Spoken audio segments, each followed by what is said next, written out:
नमस्कार साथियों, पिछले एक साल से भी ऊपर से कांग्रेस पार्टी लगातार अग्निपथ योजना के खिलाफ आवाज उठाती आई है। हमारे नेता राहुल गांधी, हमारे अध्यक्ष मल्लिकार्जुन खड़गे साहब और हमारे तमाम नेता इस मुद्दे को बड़ी जोर शोर से उठाते आए हैं और नौजवानों के साथ खड़े हुए आपको दिखाई दे रहे हैं।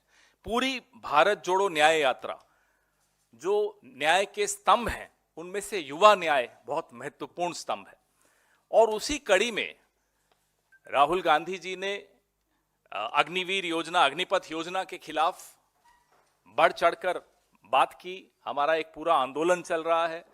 जंतर मंतर पे जो बच्चे बैठे हैं, प्रधानमंत्री से तो वो नहीं मिल पाए, लेकिन राहुल जी से वो मिले। उन्होंने अपनी व्यथा उनके सामने व्यक्त की और उनके दर्द को समझते हुए इस मुद्दे को हमने उठाने का निर्णय लिया। आगे इस प्रेस वार्ता की कड़ी में हमारे वरिष्ठ सहयोगी श्री सचिन पायलट जी, श्री दीपेंद्र हुड्डा जी आपको इस दिशा में हमने और क्या कदम उठाए हैं उस पर चर्चा करेंगे।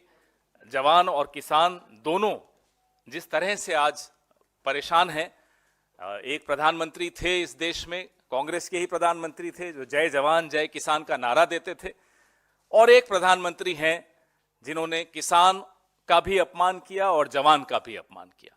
मैं श्री सचिन पायलट जी से पहले आग्रह करूंगा कि वो अपने विचार आपके सामने रखें। बहुत बहुत शुक्रिया। साथियों, जैसा कि आप जानते हैं 14 जून 2022 को ये अग्निपथ योजना की घोषणा करी गई और जैसा कि 10 साल के सरकार के कार्यकाल में बिल्कुल स्पष्ट हो चुका है कि कोई संवाद, कोई चर्चा, कोई डिस्कशंस इसको लेकर किए नहीं गए और एक तरफा निर्णय लिया गया कि संपूर्ण जो भर्ती फौज की होगी, डिफेंस फोर्सेस की होगी, उसको अग्निपथ के माध्यम से किया जाएगा।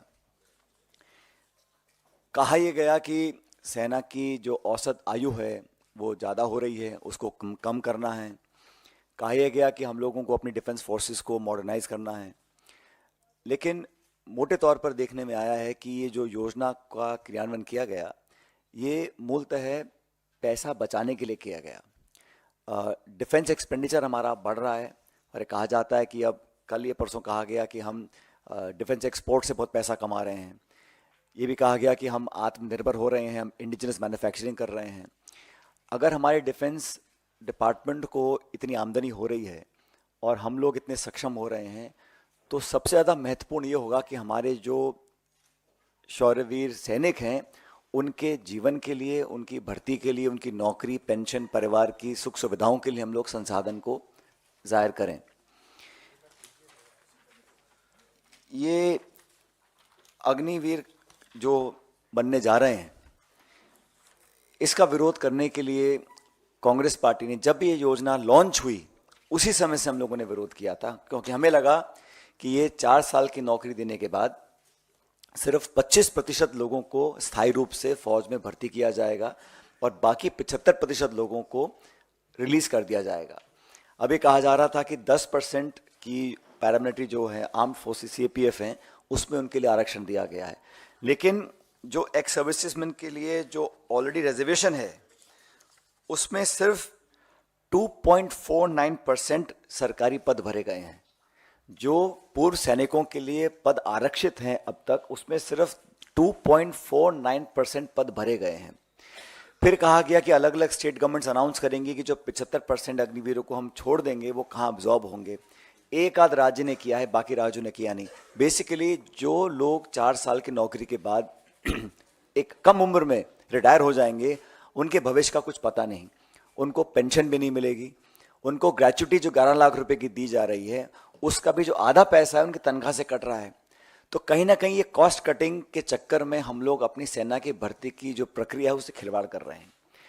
सबसे महत्वपूर्ण बात यह है, जिसके बारे में आपको दीपेंद्र जी बताएंगे, जो राज्य ऐसे हैं जहां सबसे ज़्यादा भर्तियां होती हैं, जहां लोग बहुत चाव से, शौक से और एक मातृभूमि की रक्षा करने की भावना से सालों तक प्रशिक्षण करते हैं, तैयारियां करते हैं और एक गांव में माहौल होता है कि हम फौज की भर्ती की तैयारी कर रहे हैं।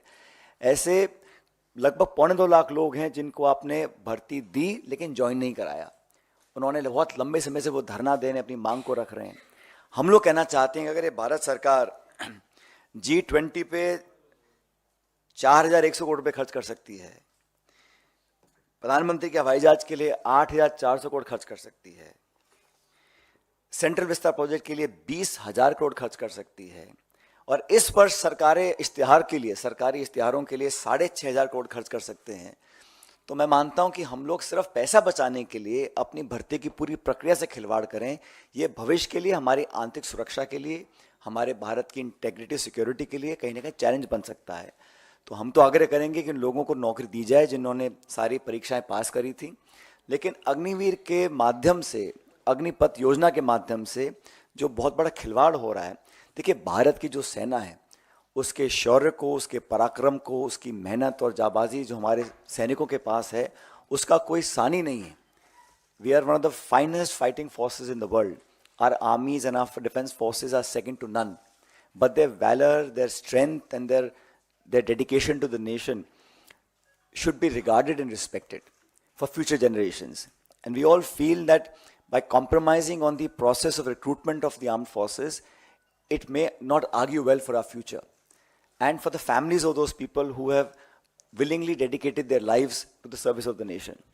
तो मुझे लगता है कि ये सरकार ने बहुत जल्दबाजी में किया है, हम लोग इसका विरोध करते हैं। और अभी जो राष्ट्रीय अध्यक्ष खड़गे जी हैं, मल्लिकार्जुन खड़गे साहब, उन्होंने राष्ट्रपति जी को चिट्ठी लिखी है जिसके बारे में आपको अभी बताया जाएगा। लेकिन हमें मानते हैं कि जो भर्ती की प्रक्रिया है उसको बहुत गैर जिम्मेदाराना तरीके से इस सरकार ने डील किया है, और खुद जो सेना के अध्यक्ष रह चुके हैं, बड़े बड़े पदों पर रह चुके हैं, उन कई लोगों ने इस पर अपनी आपत्ति जाहिर करी है। तो कांग्रेस पार्टी उन नौजवानों के साथ है जो भविष्य में सेना के अंदर अपना भविष्य देखते हैं, उन सब लोगों के साथ हैं जो हमारी वर्दी पहनकर सरहदों पर खड़े होकर देश की रक्षा करते हैं। लेकिन भारत सरकार को इस प्रकार की स्कीम नहीं लानी चाहिए थी, हम इसके विरोध में हैं।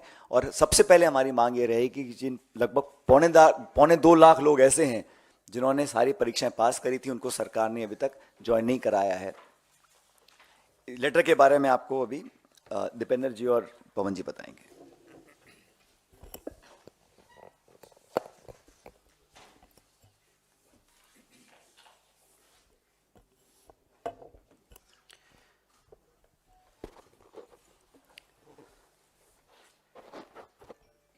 जैसा कि अभी आपको हमारे साथी सचिन जी ने बताया अग्निपथ योजना के बारे में, हमारी क्या कांग्रेस पार्टी का क्या स्टैंड रहा है शुरू से, हमारी मांग रही है कि इसको वापस लिया जाए और पक्की भर्ती शुरू की जाए।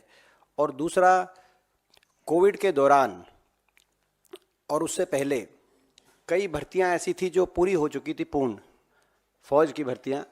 1.5 लाख नौजवानों को फौज में भर्ती किया गया था, उनका फिजिकल, सारी वेरिफिकेशन टेस्ट सब कुछ पूरा हो चुका था, ज्वाइनिंग शेष बाकी थी। लेकिन जब ये अग्निपथ योजना आई तो वो 1.5 लाख जो पक्की भर्ती में सरकार द्वारा चयनित नौजवान थे, उनकी ज्वाइनिंग पे प्रश्न चिन्ह लग गया और आज तक वो दर दर की ठोकरें खा रहे हैं। जंतर मंतर पे धरना बहुत लंबे समय से चल रहा है, मैं स्वयं कई बार उस धरने में गया हूँ। 1.5 लाख ऐसे बच्चे हैं। ये हमारे कांग्रेस पार्टी के पूर्व अध्यक्ष राहुल गांधी जी से मिले और राहुल गांधी जी ने तुरंत इनकी बात को अच्छी तरीके से उठाने का काम किया और कांग्रेस पार्टी तभी से हम इनकी बात को देश की सरकार के सामने हम लोग रख रहे हैं। आज जैसा कि अभी बताया था सचिन जी ने, ये लेटर हमारे कांग्रेस के अध्यक्ष श्री मल्लिकार्जुन खड़गे जी ने ये लेटर राष्ट्रपति जी, महामहिम राष्ट्रपति जी के नाम, और उनसे ये आग्रह कि इन 1.5 लाख चयनित फौजियों को, आपकी सरकार और आपकी फौज द्वारा चयनित फौजियों को ज्वाइनिंग मिले और हम इनके संघर्ष में इनके साथ हैं और जब तक इनकी ज्वाइनिंग नहीं होगी ये लड़ाई हम लड़ने का काम करेंगे। अग्निपथ योजना को लेकर हम सरकार से सबसे पहले मैं सवाल पूछना चाहता हूं आपके माध्यम से कि ये योजना लाई जाए, ये किसकी मांग थी? आखिर किसकी मांग पे अग्निपथ योजना आई? ये निश्चित तौर से देश की फौज की मांग नहीं हो सकती, क्योंकि ये देश की फौज देश का एकमात्र ऐसा संस्थान जिस पे हर देशवासी को गर्व है। देश के गौरवमय इतिहास में पार्टियां सरकारों में अंदर बाहर होती हैं, सत्ता में कोई रहता है कोई नहीं रहता, लेकिन देश की फौज एक ऐसी हमारी जिसने हमेशा देश के तिरंगा को ऊपर रखने का काम किया। चाहे वो 1971 की पाकिस्तान के साथ युद्ध हो, इंदिरा जी प्रधानमंत्री थी, लेकिन हमारी देश की फौज, भारतवर्ष की जीत हुई, पाकिस्तान के 2 टुकड़े हुए।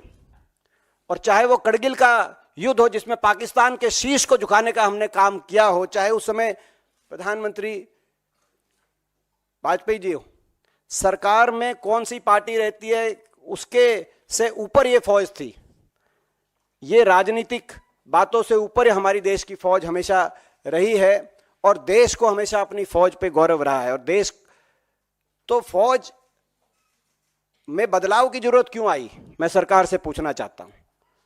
ना तो देश के नौजवान ने मांग करी, वो देश का नौजवान जो सुबह 4-5 बजे उठकर अपने खेत से निकलता है, स्टेडियम में खेत में दंड बैठक करके रेस लगाता है, तैयारी करता है, देशभक्ति का भाव जिसके दिल में कूट कूट के भरा है, ना तो उस नौजवान ने मांग करी, ना देश की फौज की तरफ से कोई मांग उठी। तो देश के हमारे general former chief of army staff general MM Naravane ji ने कहा कि ये एकदम से आश्चर्यचकित करने वाला फैसला था।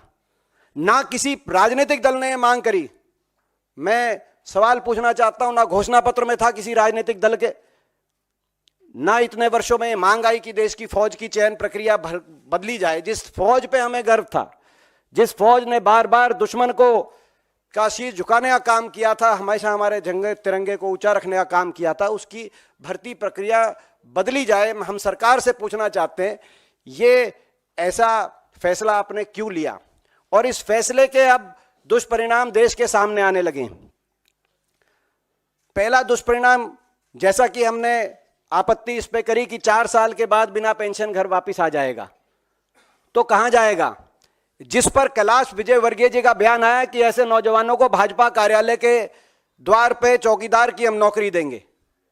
मैं बता देना चाहता हूं भारतीय जनता पार्टी वालों को, ये देशभक्ति का भाव, आप देश की फौज पे राजनीति करना चाहते हैं, लेकिन देश की फौज में जो नौजवान जाता है जिस देशभक्ति के भाव से, वह आपके कार्यालय के बाहर 4 साल के बाद आकर चौकीदार के भाव बनने के भाव से नहीं वो जाता, वो देश के लिए सर्वोच्च निछावर करने की बात का अपने मन में सोच के जाता है। हमने कहा कि 4 साल बाद क्या होगा, और दुष्परिणाम सामने आए। ये पहले पता था कि बिना पेंशन के वापस आ जाएगा। प्रधानमंत्री जी ने रेवाड़ी में, हरियाणा में आकर 2014 का अपना चुनाव प्रचार का अभियान शुरू किया था और कहा था 1 रैंक 1 पेंशन हम देंगे, नो रैंक नो पेंशन, बिना पेंशन के वापस आ गया। लेकिन उसके साथ साथ दुष्परिणाम, अभी शहीद में फर्क नहीं किया जाता, दुश्मन की गोली में फर्क नहीं किया जाता, और जो जवान अपनी छाती अड़ाए दुश्मन की गोली के आगे, उसकी छाती में फर्क नहीं हो सकता। लेकिन इनने कर दिया। अग्निवीर को शहीद का दर्जा नहीं मिलेगा, पेंशन नहीं मिलेगी जो शहीद होगा अग्निवीर, ग्रेचुइटी नहीं, मेडिकल जो है मेडिकल फैसिलिटीज पे आश्रित पत्नी बच्चे माता पिता को नहीं मिलेगी, कैंटीन फैसिलिटी नहीं मिलेगी, रिटायरमेंट के बाद ग्रेचुइटी नहीं मिलेगी, मेडिकल फैसिलिटीज नहीं मिलेंगी, पेंशन नहीं मिलेगी, कैंटीन फैसिलिटी नहीं मिलेगी, पूर्व सैनिक का दर्जा पूर्णतः नहीं मिलेगा, और इस सर्विस के दौरान डियरनेस अलाउंस नहीं मिलेगा, केवल लमसम तनख्वाह मिलेगी, यानी कि कॉन्ट्रेक्चुअल। लमसम तनख्वाह का मतलब यह है कि भाई ये कॉन्ट्रेक्चुअल फौज की मांग कहां से आई, हमारा मानना है ये हमारी मांग है, सरकार जवाब दे। उसके बाद एक और इसमें एक पहलू, देश की फौज को जो सशक्त हमारी फौज थी उसमें कैसे क्या असर होगा दूरगामी इसका, उसका दुष्परिणाम सामने आ रहा है।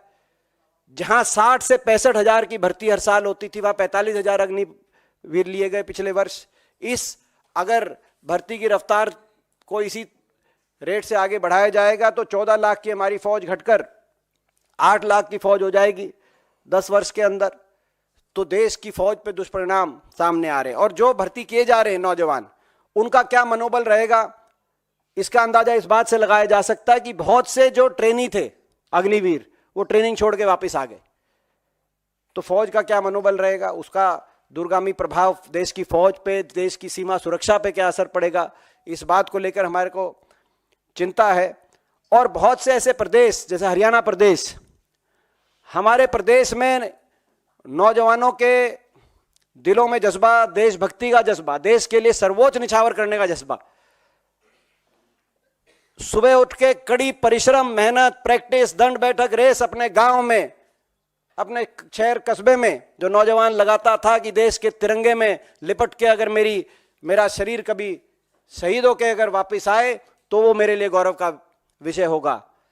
उस देश में, उस प्रदेश हरियाणा जैसे प्रदेश में जहां हर साल आज़ादी के बाद से 2019 तक 5,500 की हमारी पक्की भर्ती होती थी, आज वो पिछले वर्ष केवल 964 अग्निवीर लिए गए, जिसमें से 722 वापस आ जाएंगे, केवल 210 के करीब पक्के किए जाएंगे। कहां 5,500 की पक्की भर्ती है जैसे हरियाणा जैसे प्रदेश में, और कहां केवल 210 की पक्की भर्ती प्रति वर्ष। ये कितना, मैं समझता हूं कि जहां हमारा नौजवान देश की सीमाओं पे जाकर अपनी जान हथेली पे रख के देश का सुरक्षा करता था, आज वो डंकी के रास्ते दूसरे देशों की सीमाओं पे गैर कानूनी इलीगल इमिग्रेशन के माध्यम से उन सीमाओं के अंदर जाकर वहां पे मजदूरी करने के लिए मजबूर हो रहा है। देश में सबसे ज्यादा बेरोजगारी हो गई हरियाणा में, कहीं अपराध की बात आ रही है, तो स्थिति है। तो आज नौजवान की रुचि कम हुई, कोचिंग सेंटर बंद हो गए। हरियाणा, राजस्थान, उत्तराखंड, हिमाचल जैसे प्रदेशों में कोचिंग सेंटर जो फौज के होते थे, बड़े बड़े कोचिंग सेंटर बंद हो गए। तो रुचि कम हुई नौजवान की, उसके लिए कौन जिम्मेदार है? जो भेद किया जा रहा है अग्निवीरों में और जो पक्की भर्ती किए गए, उसके लिए कौन जिम्मेदार है? फौज की जो कमी आई, उसके लिए कौन जिम्मेदार है? देश की रक्षा सुरक्षा के लिए ये जो बात हुई, इसके लिए कौन जिम्मेदार है? मैं समझता हूं कि फौज पे राजनीति कर कर आप राष्ट्र की बात नहीं कर सकते, राष्ट्रहित की बात नहीं कर सकते। फौज को अगर कोई फैसला आपका फौज को कमजोर करने का काम करता है, तो आप राष्ट्रभक्त या देशभक्त होने की अपनी बात नहीं कह सकते। और इसीलिए हमारी मांग है, अग्निपथ योजना वापस ली जाए, पक्की भर्ती दोबारा से शुरू की जाए, और इन 1.5 लाख जो भर्ती के तहत नौजवान भर्ती किए गए थे भारतीय सेना द्वारा, जिनको ज्वाइनिंग नहीं मिली, इनको तुरंत ज्वाइनिंग मिले। इन दोनों मांगों को लेकर कांग्रेस पार्टी संघर्षरत है। हमने राहुल गांधी जी के नेतृत्व में जय जवान अभियान, कांग्रेस पार्टी ने उसका बिगुल फूंका है, जिसकी गूंज देश के कोने कोने में सुनाई दे रही है, आने वाले समय में और सुनाई देगी। और इस संघर्ष के रास्ते पे हम रहेंगे, और यदि कांग्रेस पार्टी को अवसर मिलेगा देश में, तो हम ये पक्की भर्ती दोबारा शुरू कराएंगे, देश की फौज पे जो गौरव था उसको दोबारा बनाएंगे, और इन 1.5 लाख नौजवानों को भी नियुक्ति फौज में दिलाएंगे।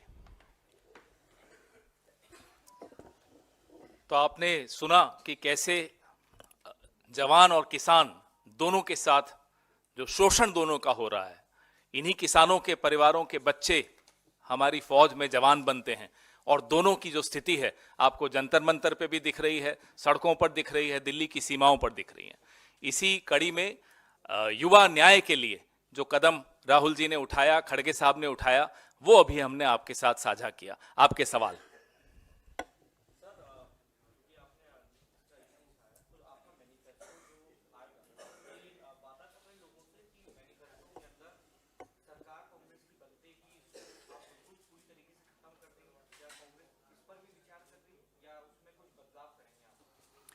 जब ये स्कीम लॉन्च की थी, उस समय हम लोगों ने इसका पूरा विरोध किया था, और मैं नहीं समझता हूँ कि हम लोगों को अगर कहीं खर्चे में कटौती करनी है या कुछ और सेविंग्स करनी है, तो ये माध्यम होना चाहिए। हमें लगता है कि अग्निवीर, जो जैसा दीपेंद्र जी ने कहा, अग्निपथ जो योजना है, हम नहीं समझते हैं कि ये एक सकारात्मक कदम है और इसको रोल बैक कर हम जो पक्की भर्तियां होती थी फौज के अंदर उसको दोबारा चालू करने की बात रखेंगे और मैं समझता हूं इस बात को हम अपने मैनिफेस्टो में भी पूर्ण तरह स्पष्ट तरीके से रखेंगे।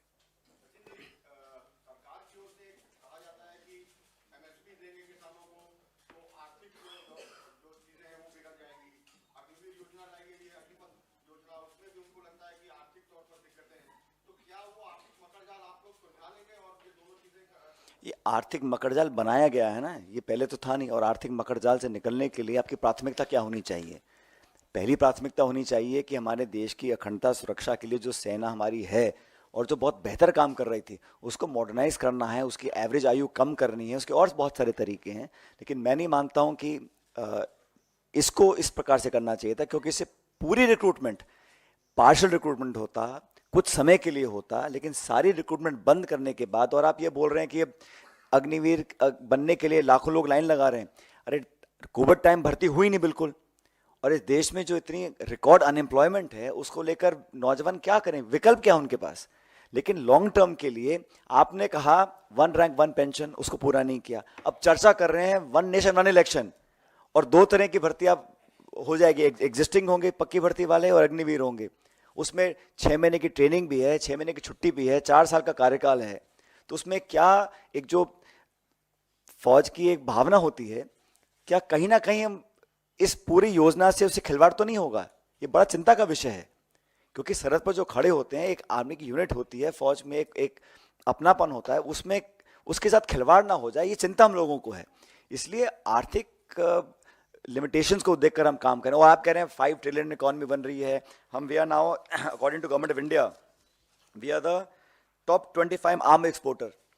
अगर आप इतना आमदनी कमा रहे हैं रक्षा मंत्रालय से, तो पहली प्राथमिकता हमारी मैन पावर की है, उसको सुदृढ़ करने के लिए, बेहतर वेपनाइज करने के लिए, बेहतर ट्रेनिंग करने के लिए, औसत आयु बढ़ाने के लिए बहुत सारे तरीके हैं।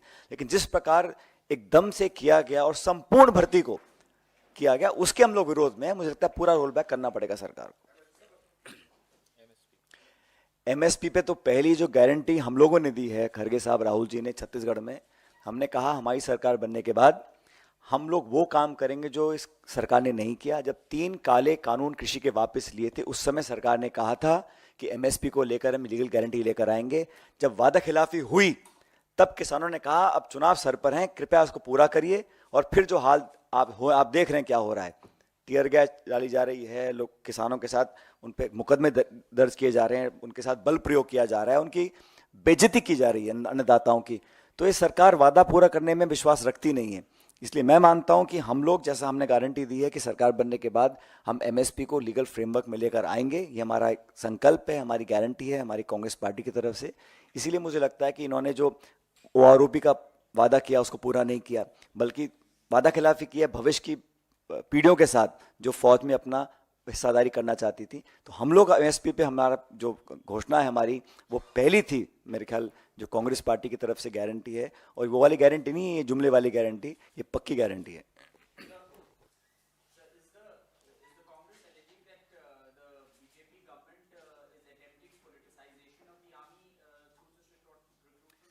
Our aim is not to say, all I'm saying is that there was no demand for having such a scheme. In the long term, this scheme will not benefit anybody except save some money for the government of India.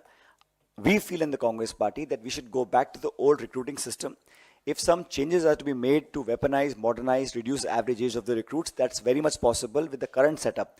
But to completely eradicate the old system of recruitment, like Dipender ji was saying, जहाँ 5,000 लोग फौज में जाते थे हरियाणा से, अब वहाँ total 250-300 लोग पहुँचेंगे, तो it is closing avenues of employment. One, second, it is creating two systems of individuals in the armed forces, which is not a good idea. I think it is being done in a very ad hoc fashion without much thought given into the future prospects of how the army will function. We believe that the old system was much better. Therefore, we in the Congress party believe that the Agnipath program is not a positive development, and we will certainly go back to the old form of recruitment for the armed forces when people vote us back.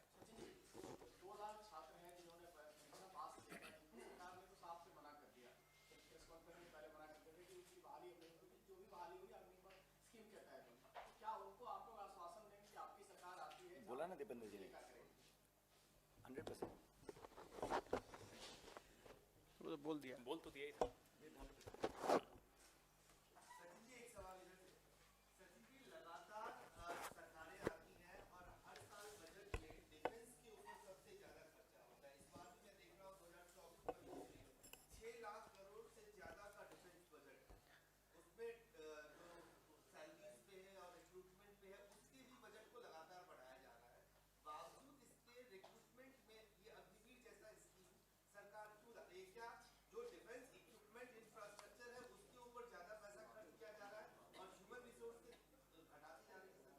देखिए, defence के ऊपर हमेशा भारत की जो भी सरकारें आई हैं उन्होंने हमेशा उसमें इजाफा ही किया है, कोई कमी नहीं करी है। और मुझे लगता है कि देश की पहली प्राथमिकता हमारी डिफेंस का होना चाहिए, क्योंकि बजट का बहुत ज़्यादा डिटेलिंग नहीं आती है। लेकिन अब देखो, जैसे जो पहले तनख्वाह थी लगभग 60,000 रुपये की थी, अब अग्निवीर जो होगा उसको मिलेंगे 45,000 रुपये, तो वो कटौती की है। मैं नहीं समझता हूँ कि ये कटौती जो हम कर रहे हैं ये बहुत ज़्यादा लाभदायक होगी। डिफेंस का अगर बजट हमें और बढ़ाना भी पड़े तो हर सरकार बढ़ाती है, लेकिन मुझे लगता है कि हम लोग अगर भविष्य के जो रिक्रूटमेंट्स होंगे अगर सारी इस प्रकार होंगी तो उसमें एक तरह से भेदभाव हो जाता है, और फिर 4 साल के बाद जो नौकरी करके बाहर आएगा नौजवान, उसके लिए जो भविष्य की एम्प्लॉयमेंट है वो बहुत क्वेश्चनेबल हो जाती है। अभी कहा कि 10% जो CAPF है उसमें रिजर्वेशंस की जाएंगी, वो गवर्नमेंट ऑर्डर है, उसकी कोई स्टैट्यूटरी कोई लेजिस्लेटिव बैकिंग नहीं है, वो कल रिवर्स कर सकते हैं उसको। और फिर कहा अलग अलग स्टेट गवर्नमेंट स्टेट पुलिस में रिक्रूटमेंट देंगी, कितनी स्टेट गवर्नमेंट्स ने ऐसा अनाउंस किया है। और जो एक्स सर्विसमैन के लिए रिजर्वेशंस थी उसमें से 2.5% वैकेंसी भरी गई हैं। तो इतिहास गवाह है कि जो एक्स सर्विसमैन होते हैं उनको उनका ड्यू नहीं मिलता। और अब आप हर 4 साल में एक बहुत लंबी लिस्ट बना रहे हैं एक्स सर्विसमैन की। और आर्मी के अंदर भी मुझे लगता है कि जो पहला प्रोसेस रिक्रूटमेंट का चलता था उससे आपत्ति किसी को नहीं थी, एक बहुत अच्छी हमारी we are one of the best armies in the world. तो उससे उसके साथ इतना टिंकरिंग करना और मूलभूत परिवर्तन करके पूरी रिक्रूटमेंट बदल देना उसके खिलाफ है। इसलिए अग्निवीर को रोल बैक करना चाहिए, अग्निपथ योजना को।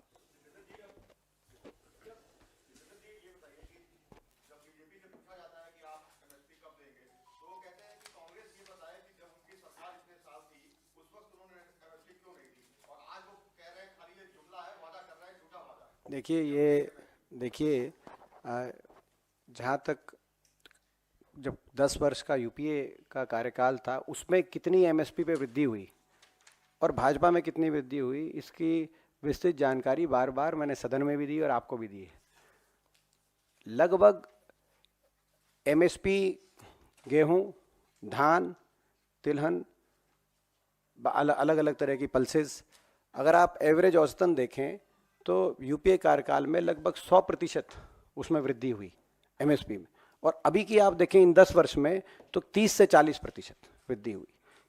किसान की आमदनी दुगने की बात थी, किसान की एमएसपी को बढ़ाने का दर आधे से भी कम करने का कोई इस सरकार का किसानों को कोई बात नहीं कही गई थी।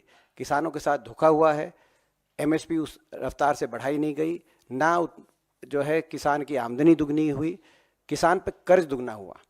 9 लाख करोड़ से बढ़कर 23.8 लाख करोड़ का कर्जा देश के किसान पे इस सरकार के कार्यकाल में जो आज कर्ज के बोझ के तले किसान दबा है। और ना ही कोई कर्ज माफ़ी हुई, जो जैसे हमारे समय कर्ज माफ़ी हुई थी यूपीए सरकार के समय में, तो ना तो कोई व्यापक कर्ज माफ़ी का कोई योजना सरकार लेके आई, ना उस रूप से एमएसपी को बढ़ाकर किसान को देने का काम किया। तो किसानों की ये जो मांग है एमएसपी को लेके जायज़ मांग है।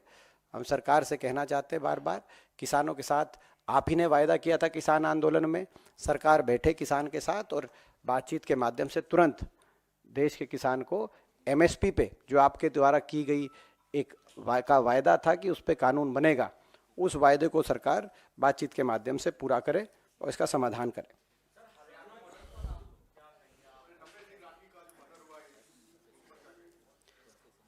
देखिए, सबसे पहले तो मैं नफे सिंह राठी जी को श्रद्धांजलि देता हूं। और ये आज पूरा हरियाणा और हमारा इलाका शोकगुल है। ईश्वर उस परिवार को शक्ति दे इस दुख को सहन करने की, और अपने चरणों में नफे सिंह जी की आत्मा को स्थान दे। हरियाणा प्रदेश में हर रोज़ हत्या, फायरिंग, फिरौती, अपहरण, रेप के मामले जिस तरह से आ रहे हैं, जो प्रदेश हमारे समय में कांग्रेस पार्टी की पूर्ववर्ती हुड्डा सरकार के समय में विकास के प्रदेश के रूप में जाना जाता था, आज वो प्रदेश अपराध प्रदेश के रूप में उस प्रदेश की पहचान बन रही है देश में। जो भी आंकड़े भारत सरकार द्वारा, मोदी सरकार द्वारा दिए जा रहे हैं, उनके अनुसार हरियाणा हर प्रकार के अपराध में, देश में अपराध दर में हरियाणा सबसे आगे है। एनसीआरबी गृह मंत्रालय द्वारा दिए गए आंकड़ों के अनुसार, गृह मंत्री अमित शाह जी के महकमे द्वारा, मोदी सरकार द्वारा दिए गए आंकड़ों के अनुसार हरियाणा रेप में देश में नंबर 1 है। हरियाणा क्राइम अगेंस्ट वुमेन में, क्राइम अगेंस्ट चिल्ड्रन में, किडनैपिंग में, अपहरण में, डकैती में, डकैती का दर हरियाणा में देश में नंबर 1, किडनैपिंग का दर नंबर 1, और मर्डर में देश में नंबर 2, मर्डर रेट हरियाणा में नंबर 2। और इस यही नहीं, खुद प्रधानमंत्री जी की आर्थिक सलाहकार परिषद द्वारा जारी सामाजिक प्रगति सूचांक एसपीआई रिपोर्ट में हरियाणा को देश का सबसे असुरक्षित राज्य बताया गया है। और इससे भी दुर्भाग्यपूर्ण बात यह है, जिस राज्य को मोदी सरकार देश में सबसे असुरक्षित राज्य करार दे, उस राज्य के मुख्यमंत्री श्री मनोहर लाल खट्टर बयान दे रहे हैं। जब नूह में परिस्थिति तनाव आया तो उसके बाद उनका बयान आपने देखा होगा कि राज्य के हर नागरिक को सुरक्षा देना किसी भी प्रदेश सरकार के लिए संभव नहीं है। अगर मुख्यमंत्री किसी प्रदेश का ये बयान दें, किसी प्रदेश के मुख्यमंत्री की राज्य के हर नागरिक को सुरक्षा देना संभव नहीं है किसी प्रदेश सरकार के लिए, तो नागरिक कहां जाए? जब एक प्रमुख पार्टी के प्रदेश अध्यक्ष और पूर्व विधायक, उनको सरेआम यूं गोलियों से भूना जाएगा, तो आम नागरिक जिनसे फिरौतियां मांगी जा रही हैं, जिनके बच्चे किडनैप किए जा रहे हैं, पिछले 1 हफ्ते के अंदर या पिछले 2 हफ्ते के अंदर खरखौदा में क्या हुआ, सांपला में क्या हुआ, बहादुरगढ़ में फायरिंग क्यों हुई, तोशाम में एक व्यापारी के बच्चे को अपहरण क्यों गया। मैं एक जगह गया, इनमें से बहुत जगह, लेकिन सरकार से हम ये जंगल राज का जब सवाल पूछते, सरकार के पास कोई जवाब नहीं। आज दुख की बात है,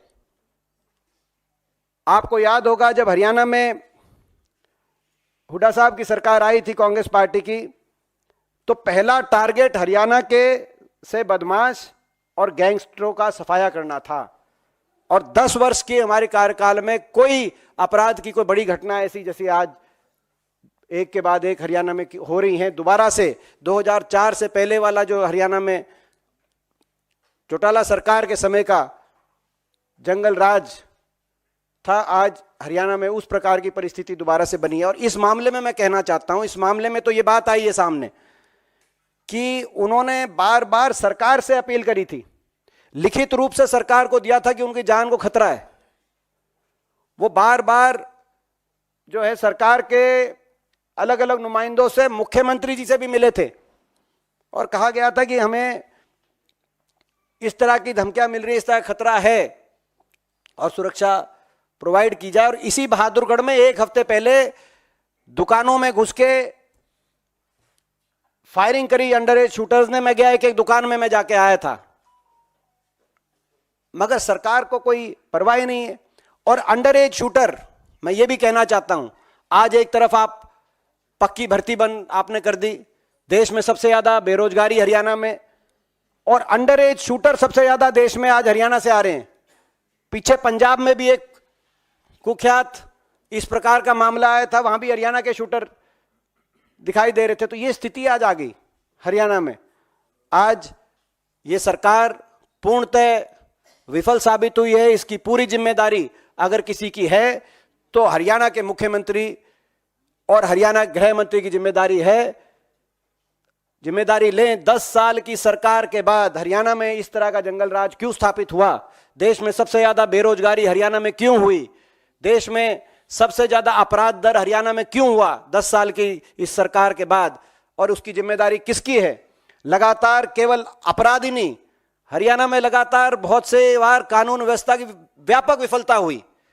आपने देखा नूह का उदाहरण अभी ताजा है। इनके सबके लिए कौन जिम्मेदारी लेगा? आज हरियाणा के लोगों में रोष है, हरियाणा के लोगों में गुस्सा है और सरकार से हम लोग जवाब मांग रहे हैं और जवाब लेके रहेंगे।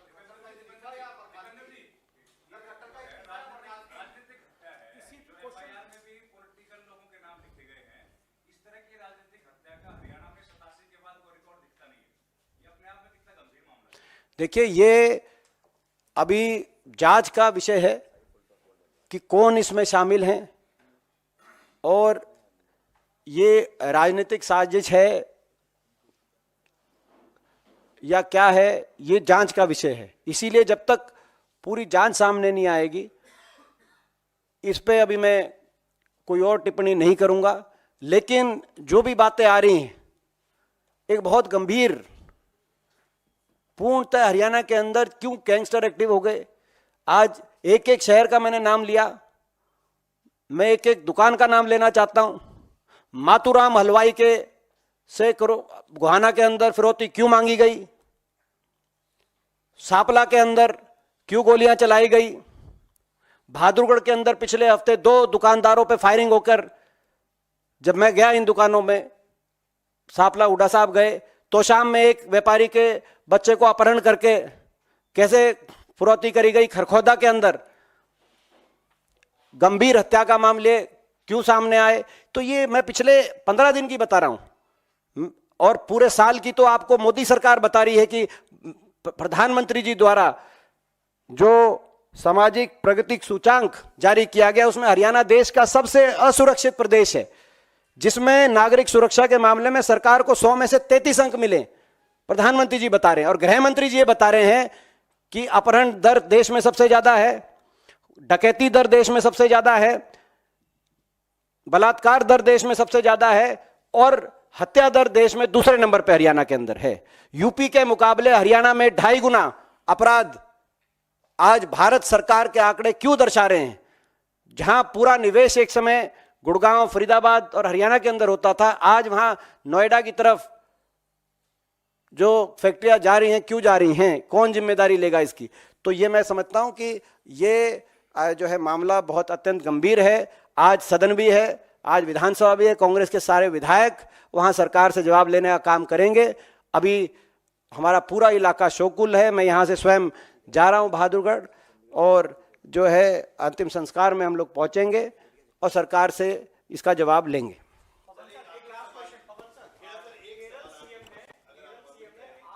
देखिए, अभी जो प्रेस वार्ता थी, ये हमारा एक बहुत महत्वपूर्ण मुद्दे पर है। जो नौजवानों के साथ अन्याय हो रहा है, किसान पुत्रों के साथ जो अन्याय हो रहा है, उस पर प्रेस वार्ता थी। हमारी जो मांग, जो आज खड़गे साहब ने राष्ट्रपति महोदया को पत्र लिखकर दोहराई है कि इन 1.5 लाख बच्चों के भविष्य के साथ जो खिलवाड़ हुआ, उसको निरस्त करें उस खिलवाड़ को और इन्हें तुरंत बहाल करें।